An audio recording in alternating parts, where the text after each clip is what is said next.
Thank you. The next item of business is a statement by Cabinet Secretary Angela Constance on Scotland's prison population. The Cabinet Secretary will take questions at the end of her statement, and therefore there should be no interventions nor interruptions. And I call on Cabinet Secretary Angela Constance to make her statement. Up to 10 minutes, please. Presiding Officer, since I became Justice Secretary, I have regularly updated members on the measures taken to establish a sustainable prison population during a time of significant increase in numbers. This includes maximising the capacity of the prison estate, enacting the Prisoners Early Release Act and optimising the use of home detention curfew.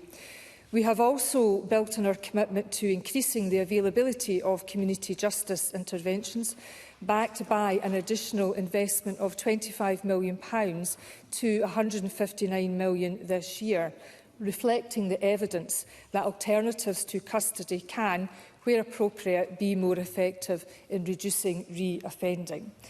Whilst these measures have been essential in easing pressure on our prisons, the population has continued to rise. Today's population is 8,363, and we are on the cusp of having a record number of people in custody. Currently, 10 prisons are at red risk status and 10 are on or over their assessed capacity tolerance. Prison is necessary, and it remains crucial that our prisons house those who pose the greatest risk. Indeed, the continuing rise in the prison population reflects, in part, the increase in convictions of those who have committed serious sexual offences and other crimes for which custody is the only appropriate response. And this clearly demonstrates the important work undertaken by our justice bodies in effectively tackling crime and delivering justice. It is also vital that our prisons operate safely and effectively, both by protecting the public and providing the best possible environment to support the rehabilitation of those in custody. This is fundamental if we are to reduce reoffending. Presiding Officer, the recent increases in the prison population are having a significant impact on those who live and work in our prisons. There is now a critical risk to the continued safe and effective operation of the estate due to this pressured environment, and the prison services' ability to deliver rehabilitative regimes have been severely curtailed. These views have been echoed by His Majesty Chief Inspector of Prisons for Scotland. The Scottish Prison Service has confirmed that increases are compounded by the complexity of the population, with higher numbers of individuals involved in serious organised crime groups and the increasing numbers of individuals convicted of sexual offences. In Scotland, we have a presumption against short sentences of a year or less, and whilst there is a long-term trend away from such sentences, these continue to make up a notable proportion of sentences imposed. We are also seeing a sustained high remand population at around 25%, with 80% on solemn charges. In addition to this, the Scottish Prison Service has reported an increase of 700 long-term prisoners compared to the same date in 2020. This equates to a prison the size of HMP Adderwell. And it means that significant parts of the prison population will remain in the care of the Scottish Prison Service for longer, further impacting their ability to cope with any rise in population. These considerable changes in population, as well as the increase in numbers, have led to the Scottish Prison Service, Prison Governors Association and other interested parties making representations to me regarding the urgent need to reduce the current population. Presiding Officer, I have laid today secondary legislation to take that necessary action. It is clear to me that we need to reduce the current pressure on our prisons and the officers, staff and the wider professionals who play a vital role working in our prison service. And let me take this opportunity to put on record my gratitude and appreciation to those staff who continue day in, day out to carry out an outstanding job in very difficult circumstances. I am seeking Parliament's approval to exercise the power under Section 3C of the Prisoners and Criminal Proceedings Scotland Act 1993 to make regulations to enable the release of some prisoners early, if necessary and proportionate in response to such an emergency situation. And given the level of pressure on our prisons and the fortnight recess, I am asking that an expedited timetable is followed. Let me be clear to Parliament, this is not an action I propose lightly. It is, however, necessary, and I consider that the legal test has been met. Presiding Officer, public safety and protecting victims and their families is paramount. Therefore, I have done my utmost to take account of the possible concerns in preparing the legislation. Those considered for early release would be limited to those serving sentences of under 4 years, who on the date of their release would be within 180 days of their original legal release date.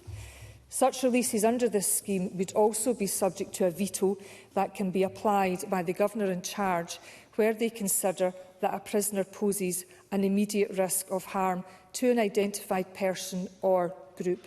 In support of this, I have also laid secondary legislation today for a change in prison rules to ensure such a task can be effectively delegated should that be necessary. In addition, no one serving a sentence for sexual offences or domestic abuse would be released. We will also engage victim support organisations, local authorities and other key partners in preparing for any releases. Presiding Officer, there is no single solution to achieving a sustainable prison population, just as there is no single reason for the increases.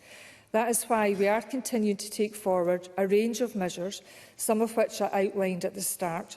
Other steps include increasing prison estate capacity through the new prisons in Inverness and Glasgow, whilst we are also seeing positive indicators through an increase in the use of bail supervision and the rollout of electronically monitored bail across the country. Presiding Officer, shortly after recess, I will bring forward secondary legislation to facilitate the earlier removal of prisoners liable to removal from the UK. Whilst returns and deportations are reserved to the UK Government, through devolved powers we can put the early release scheme to greater use. One measure I will be asking Parliament to approve is to change legislation to align arrangements for the release of foreign national offenders within release legislation in Scotland. This will propose changing the number of days before the point of release that a prisoner can be removed from prison for removal from the UK and change the minimum period of sentence served before a prisoner can be removed for the same purpose. Whilst this will not impact on many people, it is an action that I think should be taken. In the slightly longer term, an independent sentencing and penal policy commission is considering how imprisonment and community-based interventions are used. The Commission will report by the end of 2025 and will help inform further action as part of the longer-term strategy for establishing a sustainable prison population whilst ensuring justice is served. Presiding Officer, this Government has demonstrated a clear commitment to reducing crime, prioritising victims and establishing a sustainable prison population. Recorded crime is down 39% since 2006-07, yet we continue to see a rise in the prison population. That requires immediate action to ease pressure on our prisons, and emergency release is the primary option available to us. As well as protecting the public, we must ensure the safety and well-being of prison staff and those in custody. And our prisons must continue to function effectively to accommodate those who pose the greatest risk of harm. Presiding Officer, I appreciate that members and the public will have legitimate concerns about my announcements. And I have therefore today published a briefing paper to ensure that MSPs, victim support organisations and the wider public have the information they need. In addition, I will invite Justice spokespeople to meet with me and the Chief Executive of the Scottish Prison Service to discuss the current situation, and I am willing to meet other members if they so wish. Presiding Officer, in light of the intensely difficult circumstances I have outlined today, I urge Parliament to recognise the critical situation that is before us and to agree to take the necessary emergency action. Thank you. Thank you, Cabinet Secretary. The Cabinet Secretary will now take questions on the issues raised in her statement, and I intend to allow around 20 minutes for questions, after which time we will move on to the next item of business. I would invite those members who would wish to ask a question to please press the request to speak buttons, and I call Liam Kerr. Thank you, Presiding Officer. But Cabinet Secretary, this Parliament does recognise that our prisons are critically overcrowded, and we're well aware that it is this government's failure both to get on top of crime rates and to build new capacity on time and on budget that is to blame.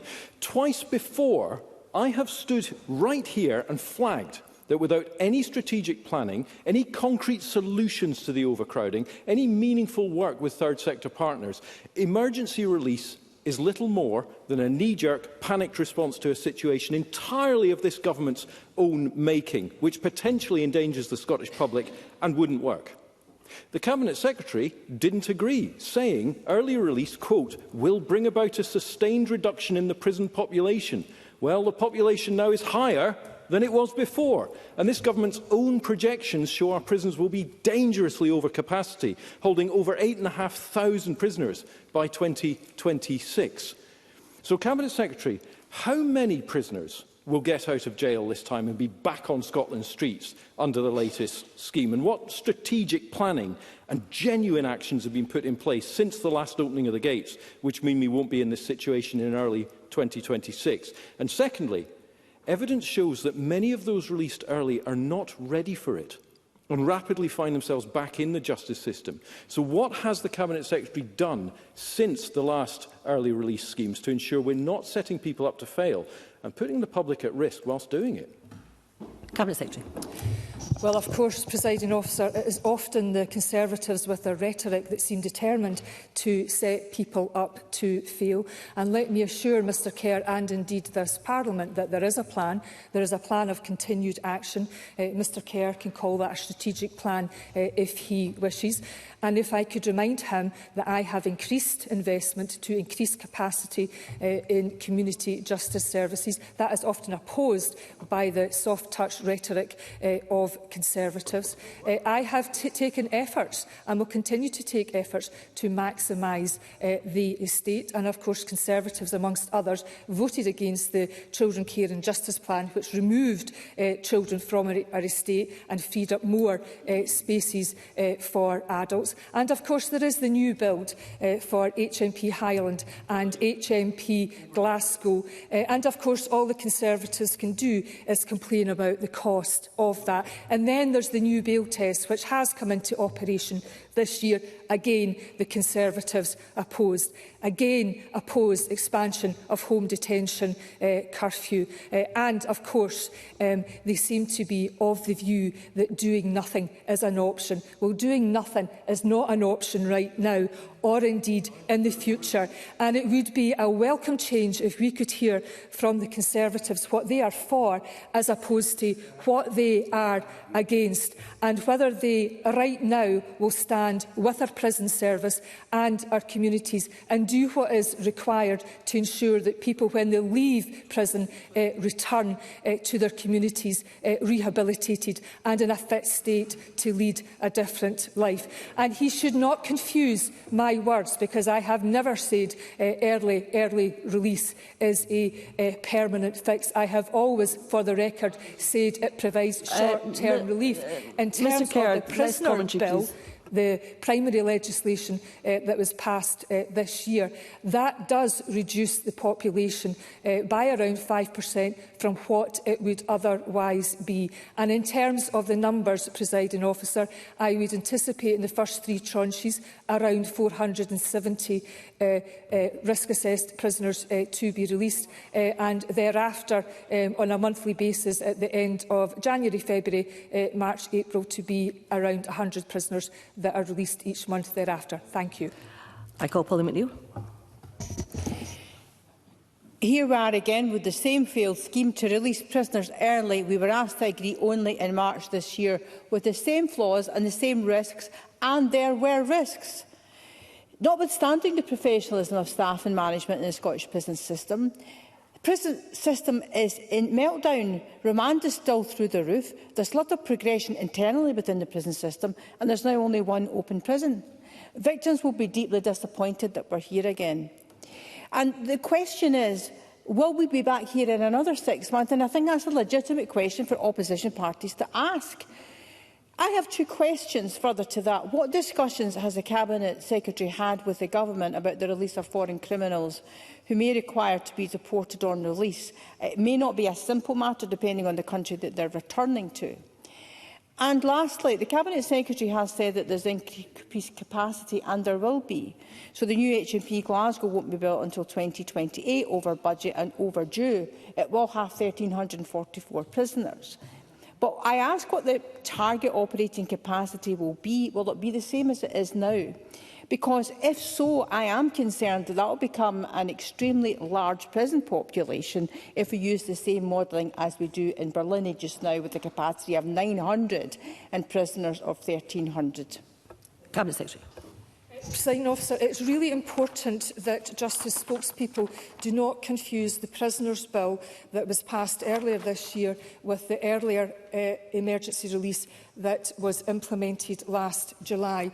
The Prisoners' Bill that was passed this year emulates action that was taken by the UK Government to permanently release the automatic release date for some short-term prisoners, very similar to what the UK Government has also done, except our scheme only applies to short-term prisoners, where the scheme in England also applies to releasing long-term prisoners at the 40% point in their release, as opposed to the 50% point in their sentence. And the Prisoner Bill does give sustained relief to our prison population. But what I do accept, and I've always said this every time I have come here to propose action, that it's never on its own enough. And that's why we need to elevate the debate and look very carefully at the recommendations when they come from the Sentencing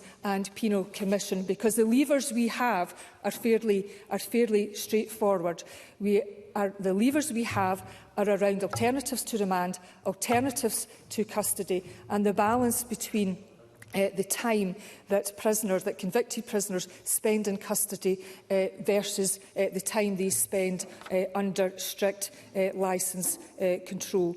And in terms of foreign nationals, Ms McNeill raises an important point, that there is a complexity to this, because the return of foreign nationals is entirely reserved, because it's based on international treaties. Where we have some scope is around the devolved competence around the transfer of prisoners in the UK, and my officials have reached out to the UK Government on that matter. But I am pleased that there is an acknowledgement, whether it's tacit or otherwise, that there is indeed further action that we all collectively as a Parliament and a country have to take to have a sustainable prison population, because if long-term prisoners are increasing, that then requires decisions to be taken about prisoners who could be suitable for alternatives to custody. Thank you, Cabinet Secretary. It is not right that Scotland has one of the highest prison populations in Western Europe, and we should not be an outlier. Thank you. I've given a bit of latitude with the first 2 questions from front benchers, but we really need to make more progress now so that all the members who are seeking to ask a question get their shot as well. So we need succinct questions and succinct answers to match. I call Audrey Nicholl to be followed by Sharon Dowie.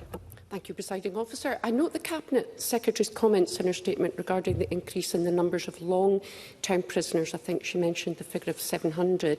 So can the Cabinet Secretary advise whether the Scottish Government is aware of any research that indicates an association between the lengths of sentences being imposed in Scotland and the increase that we've seen in our prison population? Cabinet Secretary.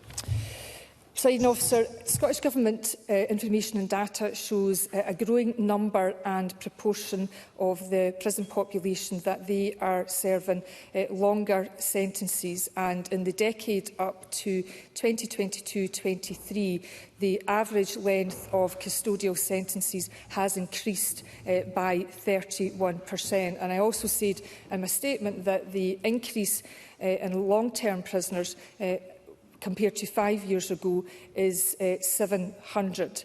And given the 39% decrease in recorded crime, this shows a change in the seriousness of cases. So we have more long-term prisoners spending longer in prisons, and that therefore requires different decisions with respect to some short-term prisoners. And of course, what we have seen over the course of the past year is a more rapid increase in the number of long-term prisoners, which means that we have to take decisions with respect to short-term prisoners to ensure that at the end of the day our prison service is capable of housing those who pose the greatest risk. I call Sharon Dow to be followed by Kevin Stewart.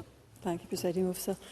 Cabinet Secretary, to deliver justice, people need to serve their sentences and receive meaningful rehabilitation, and neither happens with early release. The Bail and Release from Custody Scotland Act 2023 was intended to support reintegration and release and help reduce reoffending, yet key provisions such as sections 12 and 13 have still not been implemented and timescales are still being worked out.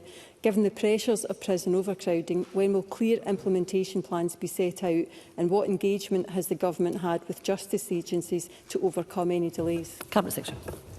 Presiding Officer, for the sake of brevity, I gave a very full answer to Ms Dowie and other colleagues last week at the Justice Committee, and gave an update on the plans to implement sections 12 and 13 in Part 2 of the Bail and Release Act. I also gave an update on the aspects of that bill that are indeed implemented. And in terms of the return to custody figures, in terms of the prisoners' bill, the return to custody has been 5%, and in terms of the early emergency release programme that was undertaken last year, the return to custody was 13%. I call Kevin Stewart to be followed by Katie Clark. Thank you very much, Presiding Officer. Can I ask the Cabinet Secretary if she is considering looking at establishing secure care accommodation for long-term prisoners, either within or out with the current facilities, to free up spaces in the conventional prison estate? Cabinet Secretary. Presiding Officer, we have a programme for government commitment to look and explore alternative care models in a secure setting for older and prisoners who have significant health and care problems. This is certainly an area that needs to be considered carefully, and I am having discussions with the Scottish Prison Service in that regard. The member might be interested to know that the new HMP Glasgow and Inverness include very close consideration of the changing demographic of the prison population and the social care needs. So, for example, in terms of the new HMP Glasgow, it has been designed with NHS partners and with an emphasis on health and social care needs. And the design is based around small communities, which makes it easier to manage different population and foster that sense of mutual support and cohesion. And that's a model that we need to consider for the future. Katie Clark to be followed by Ronan Mackay. Could the Cabinet Secretary outline how much of the infrastructure is going to be in place to increase home detention, bail supervision, electronic monitoring and indeed victim notification by the time of these releases? And given the high remand population, can she outline whether there's any sign that the new bail test is working? And also, is she able to provide the data on the reoffending levels from the last set of releases? Because we know from the first set of releases there was very high reoffending rates due to lack of planning. Cabinet Secretary. Presiding Officer, in terms of the home detention curfew regulations, they will be implemented in this October, and we are also working on the pilot in and around the GPS technology to be closely followed. In terms of the new bail test, it came into force just in May, so I think it is too soon to say whether it's had an impact, although over the summer there was a small downturn in the remand population, where we're seeing the increase is in the sentenced and in particular the long-term population.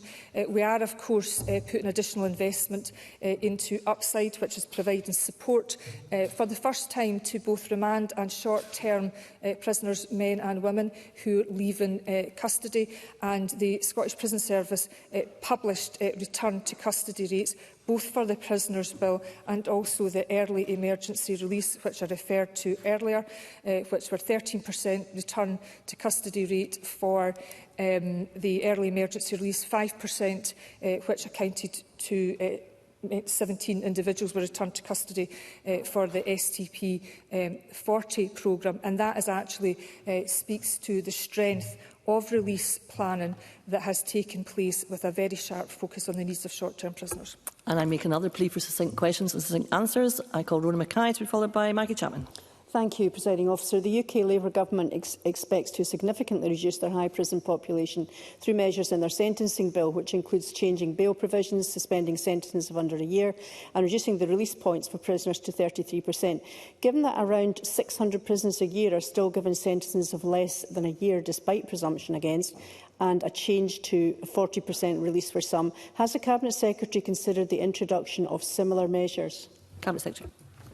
It is beholden on me, Presiding Officer, to be considering all pragmatic solutions. I have paid very careful attention to the GOC review and note that the UK Government is also emulating our presumption against short-term sentences. And while that has certainly had an impact in Scotland, the member is quite correct to say that over the past years there have been 600 people incarcerated on sentences of less than a year. I have also met with David Gauck, and as I said earlier, there is our own Sentencing and Penal Policy Commission, which will report before the end of the year, and that is considering how custodial and community sentences are currently used and to ensure that the prison population is sustainable in the longer term. I call Maggie Chapman to be followed by Liam MacArthur. I thank the Cabinet Secretary for her statement and for the useful conversations we've had about the prison population over recent months. Any early release will clearly raise concerns for victims and survivors of crime, and indeed wider society, especially with respect to reoffending. Can the Cabinet Secretary say whether the Scottish Government or the Prison Service has carried out any analysis of reoffending for these cohorts of prisoners, given our experience of previous early release programmes, including any lessons learned about what works to reduce reoffending? Cabinet Secretary. Presiding Officer, I do of course recognise the impact of this announcement that will have on victims and victims' organisations, and I want to emphasise a point that I didn't actually reply to Ms Clark about, and that is that those who are registered with the VNS scheme will be automatically informed if their perpetrator is being released, but also to say that you do not have to be registered with the VNS to access information, and there is information and phone numbers that I can provide members with. So for those that are not registered on the Victim Notification Scheme, that they have two routes, either by contacting the Scottish Prison Service directly or through a victim support organisation such as Victim Support Scotland. In terms of the published reports that Ms Chapman is requesting, I can advise that SPS information showed that 61 people released as part of the emergency release programme in June-July last year had returned to custody before the date when they would originally have been liberated. That is 13% of those people that were released In terms of the tranche of releases undertaken following the Prisoners' Bill in February-March this year, there were 17 individuals returned to custody before the date they would be originally released, and that's around 5%. Thank you, Cabinet Secretary. I will need to make progress, and I do repeat my request again for brevity. Other members want to have their shot, and it's looking less likely that that will happen unless we get more succinct questions and answers. Liam McCarthy, to be followed by Fulton McGregor. Thank you. The Cabinet Secretary will know from our discussion earlier this week that I share the alarm at the fact that we are here once again discussing emergency releases, which the public may be forgiven for assuming are now part of the routine way of managing the prison population. I share her concern that the only way of dealing with this over the long term is a sustainable reduction in the levels, disproportionate levels of incarceration, and we can't build our way out of this problem. But given that prisons are at red risk status or over their assessed capacity, what update can she give on the delays to the delivery of HMP Highland and HMP Glasgow? Cabinet Secretary. Presiding Officer, I agree with the sentiment of Mr MacArthur that if we don't want to have to continue to take short-term decisions for short-term relief, that we do have to have the courage to follow the evidence and to build in reform into the system and be serious about that and elevate the debate around that. In terms of HMP Inverness, progress is being made. That's good. That will, of course, double the capacity, more than double the capacity in comparison to what's already available in Inverness, and that is on track to be completed by next year. And, of course, HMP Glasgow, of course, impacted by Brexit and inflation, construction inflation is on course and is making good progress. And I agree with him, we have to modernise and update our infrastructure, but that doesn't, sadly, avoid the need to take emergency action now.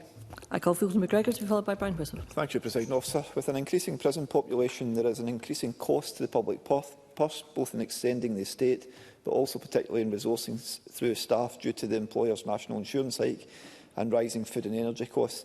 Can the Minister advise what increase in costs are expected from the recent rise in the prison population? Cabinet Secretary. Presiding Officer, the specifics around this is that a high prison population is costly in terms of providing food, clothing and also additional care, support and safety measures. The annual average cost per prisoner place in 2024-25 was £52,000, and the Scottish Prison Service estimate that the additional prison population pressure costs around £3.5 million this year. The member has made the point about employers' national insurance, which of course I won't reiterate, but in terms of this financial year, I did commit an additional £45 million to funding the prison service, bringing that investment to nearly £500 million. That, of course, is taxpayers' money, and I emphasise the point that we can't build our way out of this, and that we now need to, as a Parliament and a country, be focused on long-term reform. And I call Brian Whittle. Thank you, Deputy Presiding Officer. With this extra tranche of early release prisoners, my concern is for those organisations who support victims of crime and those who support prisoners before and after release, helping to integrate back into communities and prevent reoffending. Does the Scottish Government intend to offer extra support to these essential organisations, or will they just have to shoulder the burden of responsibility themselves? Secretary. Presiding Officer, I would like to inform the member of the increased investment in the new through-care contract. I increased investment into a project that's called Upside. It is a partnership of 8 third sector organisations that now have the capacity to support 2,700 people to return to the community. They start that preparation about 12 weeks prior to release and can continue support 12 months post-release. But the point that he makes about victim support organisations is one that I'm very acute to, and the assurance I give him and Parliament is that I will continue to engage very closely with Victim Support Scotland and other organisations to ensure that I am supporting them as much as I can. Thank you, Cabinet Secretary. That concludes the statement. Apologies to those 2 members who I was unable to call, but we're nearly 4 minutes over the time and I need to protect the rest of the afternoon's business. And there'll be a very short pause before we move on to the next item of business to allow those who wish to sit in the front bench to change positions. Thank you.